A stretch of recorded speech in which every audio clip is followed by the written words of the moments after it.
नमो तस्सा भगवतो अरहतो। नमो बुद्धाय। मैं आरपी सिंह आप सभी का बहुत बहुत स्वागत करता हूं हमारे एक बहुत ही खास कार्यक्रम धम्मदीप में। दर्शकों, जैसा कि आपको विदित है कि धम्मदीप एक ऐसा कार्यक्रम है जिसमें तथागत बुद्ध के जीवन पर आधारित हर पहलू पर आप तक हम अपने विशेषज्ञों द्वारा और जो हमारे माननीय भंते जी हैं उनके द्वारा विशेष जानकारी पहुंचाते हैं, जिससे कि आपको बिल्कुल सही जानकारी पहुंचे। और आज इसी क्रम में हम आप तक लुम्बिनी के बारे में पूरी जानकारी देंगे। हमारे मध्य उपस्थित हैं भंते डॉक्टर चंद्रकीर्ति जी। आपने बुद्ध दर्शन में उच्च शिक्षा प्राप्त की है तथा आप देश में ही नहीं विदेशों में भी अनेकों सम्मानों से अलंकृत होने के साथ साथ अनेकों मंचों पर बुद्धिज़्म पर अपने विचार रख चुके हैं। तो ऐसे हैं भंते डॉक्टर चंद्रकीर्ति जी, और हमारे बहुत आग्रह के बाद आज वह अपना टाइम निकाले और हमारे स्टूडियो में आए हैं। तो हम स्वागत करते हैं भंते डॉक्टर चंद्रकीर्ति जी का। नमो बुद्धाय भंते जी। नमो तस्सा भगवतो अरहतो सम्मा संबुद्धस्सा। नमो तस्सा भगवतो अरहतो सम्मा संबुद्धस्सा। नमो तस्सा भगवतो अरहतो सम्मा संबुद्धस्सा। भंते जी, बहुत बहुत साधुवाद आपको कि आपने हमारे दर्शकों को अपना आशीर्वाद दिया और साथ ही उन्हें एक नया जोश दिया, एक नई स्फूर्ति दी, जिससे कि वह आज का दिन आपके मार्गदर्शन के हिसाब से या बुद्धा के मार्गदर्शन के हिसाब से अपना पूरा दिन अच्छा बिताएं और आगे आने वाले समय में अच्छे कार्य कर सकें। अब इसी क्रम को आगे बढ़ाते हुए कृपया हमारे दर्शकों को लुम्बिनी के बारे में विस्तार से जानकारी दें। बहुत बहुत धन्यवाद आरपी सिंह जी। आज हम लोग इस धम्मदीप कार्यक्रम में विस्तार से चर्चा करेंगे लुम्बिनी के संबंध में। लुम्बिनी एक विश्व प्रसिद्ध स्थान है। जैसे आप देखते हैं कि बोधगया है, सारनाथ है, कुशीनारा है और भी बहुत सारे स्थान जहाँ पर तथागत गौतम बुद्ध की प्रमुख घटनाओं को जीवन के साथ जोड़ा गया या जीवन से संबंधित रहा है। तो वही हम देखते हैं कि लुम्बिनी भी एक तथागत गौतम बुद्ध के जीवन की प्रमुख घटनाओं में से एक है। उनका जन्म लुम्बिनी में हुआ था। जैसे हम जानते हैं कि उनके पिता जो कि कपिलवस्तु के राजा थे, माँ उनकी देवदह की रहने वाली थी, और जब उनकी माँ का नाम महामाया, और जब महामाया गर्भ धारण करती है और अंतिमतः उसके मन में उत्पन्न होता है कि मुझे अपने मायके जाना चाहिए बच्चे के जन्म देने के लिए, और जैसे वो घर से निकलती हैं और लुम्बिनी के उस वन में पहुंच कर के जब उन्हें प्रसव पीड़ा होती है तो देखा गया कि वहीं पर इस बालक को खुले आसमान के नीचे साल वृक्ष के नीचे उन्होंने जन्म दे दिया, और वही बालक का नाम सिद्धार्थ गौतम रखा गया। और महामाया चूँकि 7 दिन के बाद ही उनका निधन हो गया था, उनकी मौसी महाप्रजापति गौतमी ने उनका भरण पोषण पालन पोषण किया। तो ऐसा लुम्बिनी जो कि तथागत गौतम बुद्ध का जन्म स्थान जिसे हम मानते हैं, वहीं पर उनका जन्म हुआ था। और इसलिए बहुत लंबे समय के बाद चूँकि ये उनके जीवन की घटना से संबंधित है, इसलिए यहाँ पर विहार बनाया गया। उस जगह एक तालाब जिसे हम महामाया तालाब के नाम से जानते हैं, वहाँ जो विहार बनाया गया सम्राट अशोक के द्वारा, वह महामाया विहार, और वहीं पर उन्होंने एक अशोक स्तंभ भी बनाया था। और इस तरह से जब वो महामाया तालाब में पहली बार उन्होंने वहाँ पर स्नान किया, इवन सिद्धार्थ गौतम ने भी उसी जगह पहली बार जन्म लेने के बाद उसी जगह पहली बार स्नान किया था। तो ये प्रमुख जो लुम्बिनी है, ये काफ़ी महत्वपूर्ण स्थान रहा है, और इसलिए इस लुम्बिनी को वर्ल्ड हेरिटेज का दर्जा दिया गया, जहाँ पर लाखों बौद्ध के अनुयायी पूरे देश भर से आते हैं और ये एक बहुत ही श्रद्धा का स्थान है जहाँ पर स्वयं सिद्धार्थ गौतम जन्म लेते हैं। और इसलिए ये उस समय का देखेंगे तो आपको पाएंगे कि ये जंगल है, लेकिन नेपाल में ये वर्तमान में लुम्बिनी आता है, लेकिन उस काल में जब आप देखेंगे तो भारत का ही यह हिस्सा हुआ करता था। और इसलिए जो शाक्य, चूँकि शुद्धोधन शाक्य वंश के थे और उनकी माँ कोली वंश से देवदह की रहने वाली, और वह दोनों ही जो वंश है वो हमें बहुत ही महत्वपूर्ण दिखाई देते हैं। और इसलिए उस समय की परंपरा के आधार पर इस लुम्बिनी में वहीं से गुजरना हुआ महामाया का, उनके साथ पूरी उनकी टोली थी और वो गुजर करके आप देखेंगे तो पाएंगे कि वहाँ पर उन्होंने जन्म दे दिया। जो कि लुम्बिनी में जन्म हुआ यह बालक, यह संसार को प्रकाशित करने के लिए निकल पड़ता है बहुत लंबे समय के बाद। जब आप देखेंगे तो पाएंगे कि वही जन्मा हुआ एक बालक जिन्होंने ईश्वर शांति की बात कही, जिन्होंने सुख की बात की है, जिन्होंने दुख मुक्ति का मार्ग बताया।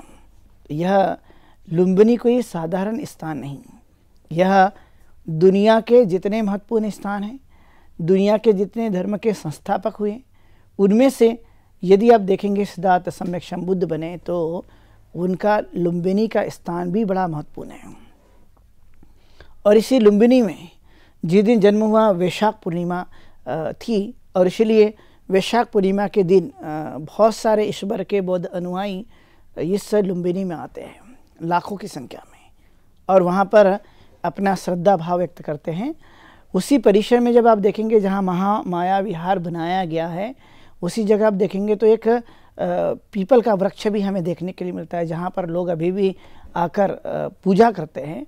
और कहा गया कि ये उतना ही पुराना है जब सिद्धार्थ गौतम का जन्म हुआ था।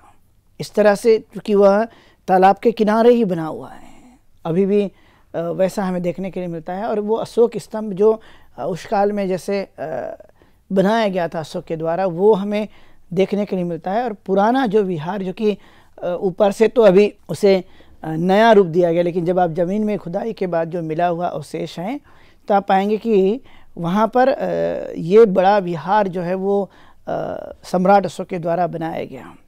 और ये जहाँ पर बहुत बड़ी संख्या में बौद्ध भिक्षु रहा करते थे।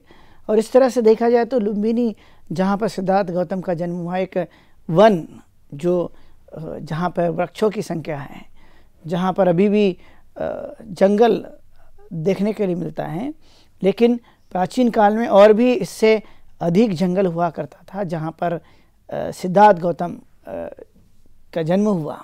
तो यह जन्म स्थली होने की वजह से आप देख पाएंगे कि यहाँ पर बड़ी संख्या में जो बौद्ध अनुयायी हैं वो आकर के अपनी श्रद्धा व्यक्त जब करते हैं तो आप देखेंगे कि अधिक संख्या में यहाँ पर आना जाना लोगों का लगा रहता है। एक प्रकार से देखा जाए तो तांता लगा रहता है आने जाने वालों का, क्योंकि अधिक संख्या में वो लोग अपने भाव को व्यक्त करते हैं, क्योंकि सिद्धार्थ सम्यक संबुद्ध का जन्म इस स्थान पे हुआ।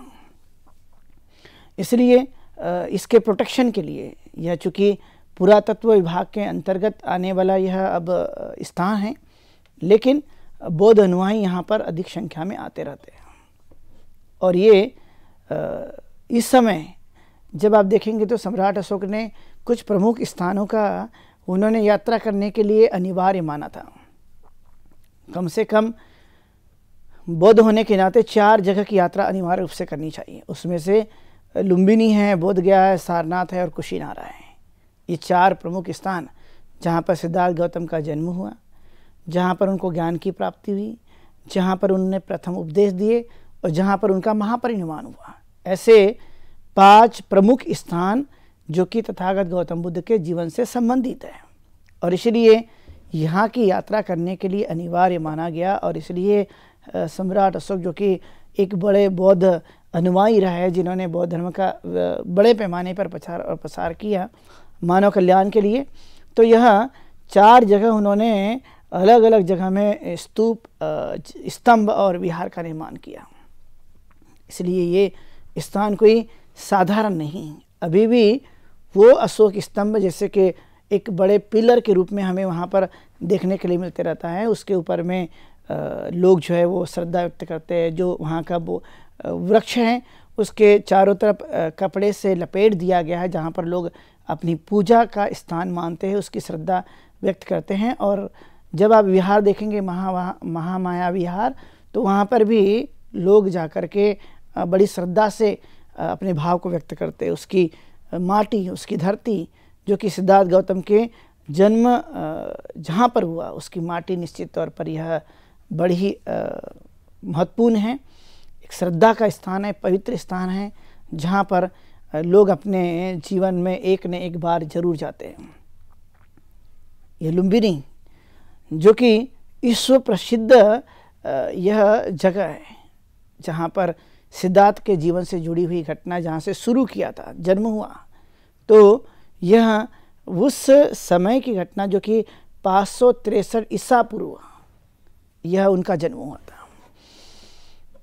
और जन्म के समय की जब हुआ तो आप देख सकते हैं कि सिर्फ यह शुद्धोधन राजा के लिए खुशी नहीं थी, यह सभी लोगों की खुशी का एक जो माहौल है वो हमें देखने के लिए मिलते रहता है। इसलिए सिद्धार्थ के बारे में असित मुनि ने बड़ी अच्छी तरह से एक घोषणा भी की थी कि इस बालक को देखकर लगता है कि निश्चित तौर पर यदि ये ग्रह त्याग करता है तो बुद्ध बनेगा, यदि वह ग्रस्त होकर जीवन को जीता है तो निश्चित रूप से वह चक्रवर्ती सम्राट बनेगा।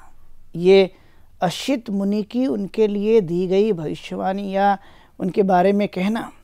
और जब हम देखते हैं तो इस बात से राजा प्रसन्नजित और उस काल के तत्कालीन राजा ये उनसे मिलने के बाद बड़े पसंद थे। लेकिन शुद्धोधन राजा जो कि उनके खुद के पिता, जो बहुत ही जैसे संशय हो गया था या उनकी चिंता बढ़ चुकी थी कि ये यदि राजा बनेगा तो ठीक है, लेकिन ये बुद्ध बन जाएगा तो ग्रस्त होकर नहीं जीवन को जिएगा, इसलिए उनकी काफ़ी चिंता भी बढ़ी थी। लेकिन इनका जो मन है ये बचपन से बड़ा करुणामयी होने की वजह से, दया भाव होने की वजह से वह हर एक व्यक्ति को वह हमेशा प्रोटेक्शन देते थे। जैसे आप देखेंगे तो उस जगह जो भी घटनाएं घट जाती थी, कोई किसी को हत्या करता था, मारता था, किसी को घायल करता था, तो सिद्धार्थ गौतम उनके रक्षा करने के लिए पहुंच जाते थे, क्योंकि उनके मन में एक भाव उत्पन्न होता था कि रक्षा सबसे बड़ा काम है। मारना ये तो बहुत सरल काम, लेकिन रक्षा करना ये सबसे बड़ा कठिन काम है, क्योंकि किसी को हम बचाते हैं, जीवन दान देते हैं। तो यह मनुष्य के लिए एक सबसे बड़ी बात देखी जाती है। इसलिए वो बचपन से ही उनका स्वभाव करुणामयी था। प्रकृति के गोद में जब उनका जन्म होता है, महामाया तो उनको जन्म देकर 7 दिन के बाद चली जाती, लेकिन यही लुम्बिनी में जन्मा हुआ एक बालक जो ईश्वर शांति के लिए जो कल्पना करता है, जो ईश्वर में युद्ध की नहीं बल्कि शांति की बात करने के लिए ज़्यादातर वह अपने विचार को देते रहता है, तो ये एक बड़ी बात थी। और इसलिए संसार भर में जो लोग हैं ये सिद्धार्थ गौतम के जन्मस्थली को वह बड़ी संख्या में हर साल बड़े पैमाने पर यहाँ पर टूरिस्ट आते हैं, रिसर्च करते हैं, लोग शोध करते हैं, नई नई चीज़ों को वहाँ पर जानते रहते हैं। तो ये एक बहुत ही उपयोगी और पवित्र और श्रद्धा का स्थान यदि हम जिसे कहते हैं वह है लुम्बिनी। और ये लुम्बिनी उस समय में जब आप देखेंगे तो कपिलवस्तु से सिर्फ 10 किलोमीटर दूर, बहुत ज़्यादा दूर नहीं है, बहुत ही समीप में यह हमें कपिलवस्तु से देखने के लिए मिलती रहती है। क्योंकि कपिलवस्तु तो शाक्यों की राजधानी थी और वह देवदत्त जाने के लिए कपिलवस्तु से जब हम देवदत्त के लिए निकलते हैं तो रास्ते में लुम्बिनी हमें मिलता है। और चूँकि वह महामाया के मायके का गांव जिसे हम देवदह कहते हैं, तो वहाँ पर वो जाना चाहती थी, लेकिन उसे प्रसव पीड़ा होने की वजह से फिर वो जन्म देने के बाद पहुँचती है। लेकिन उस समय यह स्थान भी काफ़ी महत्वपूर्ण रहा, क्योंकि यहाँ से गुजरते हुए यदि किसी बालक को जन्म देने के बाद जब वो इतने विश्व प्रसिद्ध हो जाते हैं तो स्वाभाविक है कि उसके जन्म स्थान की जो वैल्यू है वो स्वाभाविक तौर पे बढ़ने वाली है। इस तरह का जो भाव है वो वहीं से देखा गया। और देखने के बाद आप जब पाएंगे कि इतनी बड़ा जो इस स्थान का जो लोकप्रियता है वो दिनों दिन कम नहीं हुई बल्कि दिनों दिन बढ़ती गई। और इसलिए इस समय इसे एक प्रमुख स्थान के रूप में हम जानते हैं। आप जब देखेंगे तो आप पाएंगे कि 18वीं सदी में इसको खुदाई की गई और यहाँ पर जो है वो देखा गया। और इसमें सबसे बड़ी बात हमें देखने के लिए मिली कि ब्राह्मी लिपि में वहाँ पर लेख लिखे गए थे सम्राट अशोक के शासनकाल में, चूँकि उस समय आप देखते हैं कि पत्थरों पर वो लिखने की जो कला थी, जो शिलालेख लिखे गए थे, उनमें से आप देखेंगे तो लुम्बिनी में भी यह ब्रह्म लिपि में लिखा गया। सम्राट अशोक के द्वारा जो कथन था वो यहाँ पर लिखा गया। ये आप जब देखेंगे तो 18वीं सदी में हमें मिलते हुए नज़र आता है। जब लुम्बिनी की या इस स्थान की जब खुदाई हुई तो ये सभी चीज़ें हमें मिली और उस ब्रह्म लिपि से अंदाज़ लगाया गया कि ये लुम्बिनी में सिद्धार्थ गौतम का जहाँ जन्म हुआ, वहाँ पे सम्राट अशोक ने बौद्ध विहार बनाए, स्तंभ बनाए और उन्होंने यहाँ पर बड़ी सुंदर एक विहार का निर्माण जब किया तो ये चीज़ें जब वहाँ पर मिली तो ब्रह्म लिपि से ये अंदाज़ लगाया गया कि ये बौद्ध विहार हैं। और बाद में उसको एक बड़े पैमाने पर उसकी पहचान की गई। इसलिए कोई साधारण नहीं है। जब हम जाते हैं लुम्बिनी तो आप पाएंगे कि यह एक जंगल के अंदर में मिला हुआ स्थान है। खुदाई के दौरान शुरुआती दौर पे तो जैसे का वैसा वो अशोक के काल में बनाया गया हुआ इमारत थी या जो हम धरोहर मानते हैं, ये काफ़ी महत्वपूर्ण थी। लेकिन भारत में जब अंग्रेज थे, अंग्रेज़ों ने काफ़ी कुछ इस पर जो है वो खुदाई करके उसे प्राप्त करने के लिए पूरा प्रयास किया। और आप देखते हैं कि ये खुदाई में मिलते हुए यहाँ पर जो लुम्बिनी का है जो परिचय कराया, जो सम्राट अशोक के द्वारा बनाए गए इतनी सुंदर जो स्तंभ यहाँ है या विहार है, जो हमें बड़ी विशाल जो कलाकृति है उस काल की हमें देखने के लिए मिलती रहती है। और ये सिर्फ हो सका सिद्धार्थ गौतम के जन्म की वजह से, क्योंकि उन्होंने जन्म लिया और जन्म लेने के बाद में जब वो कपिलवस्तु पे पहुँचे तो परवरिश तो कपिलवस्तु में हुई, लेकिन जन्म का स्थान उनका लुम्बिनी था। और इसलिए यहाँ पर लोगों की लोकप्रियता अभी भी देखने के लिए मिलती रहती है। यानी 2600 वर्ष पहले सिद्धार्थ गौतम का इस लुम्बिनी में जन्म हुआ और ये लुम्बिनी में आज भी बड़ी संख्या में जो बौद्ध अनुयायी आते हैं तो आप देखेंगे कि वहाँ पर पंसिल के झंडे लगे हुए दिखाई देंगे। आपको अशोक स्तंभ देखने के लिए मिलेगा।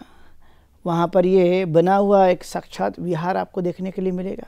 और तालाब जिसे महामाया तालाब कहते हैं वो भी अभी भी आपको बने हुए देखने के लिए मिलेंगे। छोटे छोटे स्तूप या जिसे चैत्य कहते हैं वो चैत्य भी छोटे छोटे हमें वहाँ पर देखने के लिए मिलते हैं। तो यह एक लंबी परंपरा जो कि विहार बनाने के बाद में वहाँ पर शुरू हुई और उसका एक लोगों के सामने श्रद्धा का स्थल बनाया गया है। क्योंकि सिद्धार्थ गौतम के जाने के बाद आप देखेंगे तो पाएंगे कि वो जब वो बुद्ध बन जाते तो बुद्ध बनने के बाद वह उनकी यादों को, क्योंकि सिद्धार्थ गौतम तो यहाँ पे जन्मे और लेकिन उनकी यादों को तो आप जब देखेंगे तो पाएंगे कि ये सभी चीज़ें उनकी दिखाई देती है, क्योंकि वो हमेशा से ही सत्य की खोज में लगे हुए थे। और इसलिए उनका बाल्यकाल तो कपिलवस्तु में व्यतीत होता है, उनका विवाह भी कपिलवस्तु में होता है और उन्होंने जब गृह त्याग किया तो वो भी कपिलवस्तु से उन्होंने त्याग किया और फिर वो 29 वर्ष की आयु में वो निकल जाते हैं। तो आप देखेंगे कि गृह त्याग करने से पहले विवाह के बाद उनका एक ही बेटा जिसका नाम राहुल वो छोटा था और 29 वर्ष की आयु में गृह त्याग करने के बाद आप देखते हैं कि 6 वर्षों तक उन्होंने कठिन तपस्या करके या ध्यान साधना का अभ्यास करते हुए उन्होंने 35 वर्ष की आयु में ये निर्वाण को प्राप्त कर लिया, जिसे हम इंग्लिश में एनलाइटनमेंट कहते हैं, और संबोधि को प्राप्त कर लिया और उन्होंने मानव कल्याण का काम किया। जीवन पर्यंत 45 वर्षों तक वो जाते गए, उन्होंने प्रचार प्रसार करते रहे। और यही वो एक जगह थी जहाँ पे जन्म होने के बाद इतनी लंबे समय तक, एक दिन नहीं बल्कि 45 वर्षों तक उन्होंने इस धम्म के कारवा को आगे बढ़ाया। और पूरा उनका जीवन जो था वो 563 में जन्म और 483 में उनका महापरिनिर्वाण होता है। और लगभग 80 वर्ष तक की आयु का जीवन सिद्धार्थ गौतम सम्यक संबुद्ध का रहा है। तो उतने वर्षों तक उन्होंने मानव कल्याण का काम करते हुए हमें दिखाई दिए और एक अपने समान लोगों को जिम्मेदारी देने के लिए, लोगों के काम करने के लिए, लोगों के दुखों को दूर करने के लिए ऐसे ही उन्होंने संघ का निर्माण किया, जिसे हम भिक्खु संघ कहते हैं या भिक्खुनी संघ कहते हैं। और बड़े पैमाने पर जब लोग संघ में शामिल हो गए तो उनको भी दूर दूर तक जाने के लिए, प्रचार प्रसार करने के लिए जिम्मेदारी दी गई। तो एक बड़ा जो काम है ये सम्राट अशोक के द्वारा बाद में किया गया। और इसलिए लुम्बिनी में विहार बनने के बाद बहुत सारे बौद्ध भिक्खु उस स्थान पर रहा करते थे। नाम तो उन्होंने महामाया दिया, क्योंकि महामाया के गोद से, महामाया से ही वो बालक जन्म लिया था, सिद्धार्थ जिनका नाम रखा गया। तो उन्हीं की याद में इसलिए महामाया विहार, महामाया तालाब और हर चीज़ का उस जगह आपको देखने के लिए मिलेगा लुम्बिनी में कि महामाया से संबंधित और सिद्धार्थ गौतम से संबंधित चीज़ों को आपको ज़्यादातर वहाँ पर नामकरण किया गया है। क्यों? क्योंकि उनकी यादों को रखने के लिए, उनकी बातों को स्मरण करने के लिए, चूँकि वहाँ पर वो उनका जन्म हुआ, इसलिए यह वर्ल्ड हेरिटेज जो कि अभी भी विकास कर रहा है, यह प्लेस या यह स्थान, और दुनिया के लोग यहाँ पर आकर के अपनी जब श्रद्धा व्यक्त करते तो उन्हें लगता है कि हाँ, यही वह स्थान है जहाँ पर एक नन्हे से बालक को जन्म मिलने के बाद वह बालक दुनिया के हर एक व्यक्ति तक पहुँचे हैं। जन्म तो लुम्बिनी में हो गया, लेकिन यह बालक सिर्फ लुम्बिनी तक सीमित नहीं रहा। यह बालक, आप देखेंगे कि उनके विचार पूरे जगत में जो है वो व्याप्त है। और इन्होंने मानव कल्याण का काम करते हुए ये चीज़ें जो कि आप देख ही रहे हैं कि ज्ञान प्राप्ति के बाद उन्होंने सभी जगह जाकर, चाहे वह बोध गया हो, लुम्बिनी हो, सारनाथ हो, या कपिल वस्तु हो, या राजगृह हो, या उस काल में वैशाली हो, या श्रावस्ती हो, ये सभी प्रमुख स्थानों पर उन्होंने विशेष तरह भ्रमण किया और वहाँ जाकर उन्होंने उपदेश दिया है मानव कल्याण का। इसलिए कोई साधारण स्थान नहीं जिसके बारे में जितना अधिक सराहना की जाए, जितना अधिक उसके गौरव किया जाए, वो कम नहीं हो सकता। क्योंकि यहाँ उनके जन्म के स्थान जो कि सिद्धार्थ गौतम स्वयं उस समय वहाँ पर जन्म लेकर के इतने बड़े व्यक्तित्व का उन्होंने निर्माण किया है। तो इसीलिए लुम्बिनी जो कि वर्तमान में देखते हैं हम तो उत्तर प्रदेश के बॉर्डर पर, और नेपाल जो कि देश है यहाँ पर आपको देखने के लिए मिलेगा। एक प्रकार से भारत और जो नेपाल हैं वह एक बॉर्डर है अभी वर्तमान में, लेकिन प्राचीन काल के समय में यह देश एक ही हुआ करते थे। चूँकि उस समय बड़े बड़े 16 जनपद हुआ करते थे तथागत गौतम बुद्ध के काल में, और वे 16 जनपद जो कि कुछ बड़े और कुछ छोटे राज्य थे, और सभी जगह के प्रमुख हुआ करते थे जिसे हम राजा कहते हैं।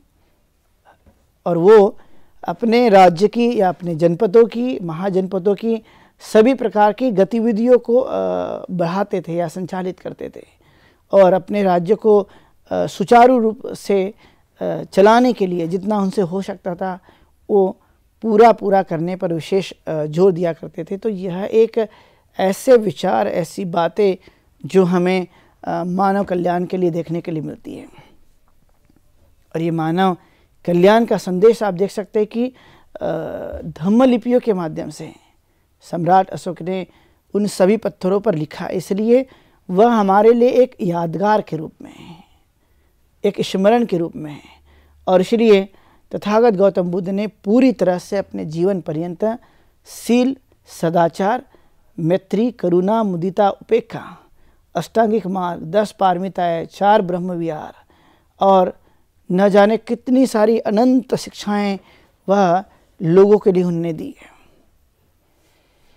स्वयं उस काल के जो वरिष्ठ भिक्खु हुआ करते थे, वह भिक्खु जानते कि तथागत गौतम बुद्ध जो कि हरदम हर पल मानव कल्याण के लिए काम करते हुए नजर आए, और ऐसा कोई पल नहीं जहाँ पर उन्होंने अपने आप को अलग किया हो, बल्कि उन्होंने अपने आप को पूरी तरह से मानव कल्याण के लिए समर्पित किया। यह कोई सहज भाव नहीं, यह एक मनुष्य का बड़ा उद्देश्य है।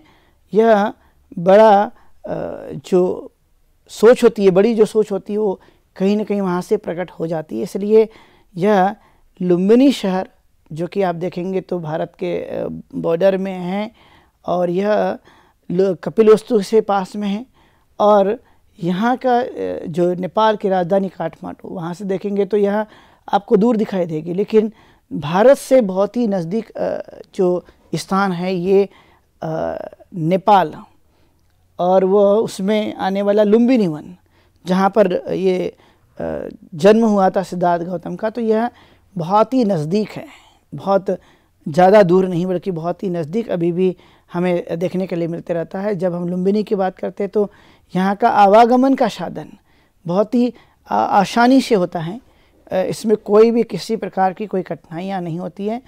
भारत से जाते समय या नेपाल से काठमांडू की तरफ से आते हुए, लेकिन वहाँ पर भारतीयों के लिए तो बड़ा आसान है कि वो जल्दी ही वहाँ पर पहुँच सकते हैं, क्योंकि वहाँ एकदम पास में और नज़दीक ही जो है वो जो नेपाल हैं, जो लुम्बिनी है, वो हमें देखने के लिए मिलते रहता है। इसलिए नेपाल एक ऐसा विश्व प्रसिद्ध जहाँ पर सिद्धार्थ गौतम का जन्म हुआ, जिसके बारे में मैंने आप लोगों को आज विस्तार से बताया है, और आप सब लोगों ने सुना लुम्बिनी के बारे में। तो सबका कल्याण हो, मंगल हो, आप सुखी बने, दीर्घायु हो, ऐसी मंगल कामना करते हुए भवतु शुभ मंगलम। भंते जी, बहुत बहुत धन्यवाद आपका। लुम्बिनी के बारे में हमारे दर्शकों को बहुत ही खास जानकारी दी। तो दर्शकों, आज के इस विशेष प्रोग्राम में इतना ही। अब समय हो चुका है आज के प्रोग्राम के विश्राम होने का, लेकिन उसके पहले आपको बताते चलें कि आपके मन में भी जो प्रश्न हो, जो जिज्ञासाएं हों, वह आप इस प्रोग्राम का हिस्सा बन पूछ सकते हैं। और यह प्रश्न पूछने के लिए हमारे व्हाट्सएप नंबर 9639010109 पर अपना प्रश्न आप भेज सकते हैं, या हमारी ईमेल आईडी subhartibuddha@gmail.com पर आप भेज सकते हैं। तो जो नए दर्शक आए हैं उनको हम बताते चलें कि यह जानकारी हम इस प्रोग्राम में नहीं लेते, यह प्रश्न हम इस प्रोग्राम में नहीं लेते, क्योंकि अक्सर ऐसा देखा गया कि कुछ बहुत ही व्यक्तिगत प्रश्न होते हैं। इसके कारण हमारे जो भंते जी लोग हैं, आदरणीय भंते जी लोग हैं, या जो हमारे विशेषज्ञ हैं, वह आपसे फ़ोन पर जो फ़ोन नंबर पे या ईमेल आईडी से आप अपने प्रश्न भेजते हैं, उस पर सीधी जानकारी देते हैं, आपसे सीधा संपर्क स्थापित कर। और यही प्रक्रिया हम आगे भी चलाना चाहते हैं। तो मुझे पूरी उम्मीद है कि आप अपनी जिज्ञासाओं को दबाएंगे नहीं, और हमारे इस विशेष प्रोग्राम का हिस्सा बन अपनी जिज्ञासा को शांत करेंगे। तब तक मैं आरपी सिंह आपके साथ लेता हूँ विदा, और कल इसी समय आपके समक्ष फिर उपस्थित होंगे। नमो बुद्धाय। नमो तस्सा भगवतो अरहतो